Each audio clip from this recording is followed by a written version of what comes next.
When you think of breast cancer, you may be picturing a woman in her 50s or 60s. And while the majority of cases are in women over 50, doctors are starting to see more cases in younger women. I sat down with a Copperas Cove woman who was diagnosed in her 30s. She told me she wants to make sure everyone is aware of changes in their bodies.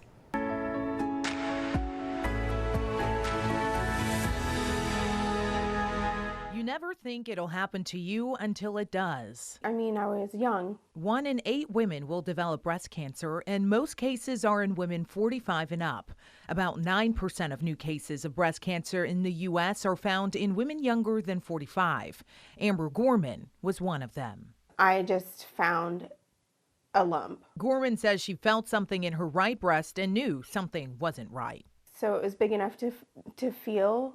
And I just went to the doctor and it just rolled on from there. So in December 2019, Gorman was diagnosed with cancer at the age of 36. Invasive ductal carcinoma, and it's hormone positive, and it was stage 2. She says she was given a few options, but decided to go with surgery and chemotherapy. You know, I was like, oh, it's cancer. I just want it gone. So I did have a bilateral mastectomy. Gorman says the timing couldn't have been worse. She started chemo in March of 2020, right at the start of the pandemic. I think that was the scariest part for me, honestly, because we didn't know what was, we didn't know what was going on. I couldn't, like other previous cancer patients, have support like in the treatment room with me. Her support was relegated to the parking lot. My dad would take me to chemo in Temple, and he would sit in the parking lot while I got my treatment. So he would sit for 4 or 5 hours. Gorman is now battling breast cancer for the second time. She says she felt another lump, this time in her collarbone in September of last year, and went in immediately to get it checked out.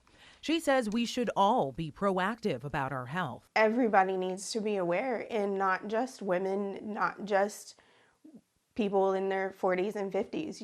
Men get cancer, breast cancer too. And my biggest thing is do your self-exams and know your body. Now, Gorman is expected to wrap up her treatments this December, where after that, we hope she will remain cancer-free. She says she is grateful to her employer for how they've supported her throughout her diagnoses.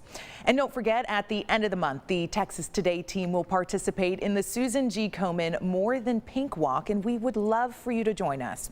It'll be Sunday, October 30th at the Texas Farm Bureau. Just text Komen to 254-777-6000. And we will send a link to join our team, or you can donate to show your support that way.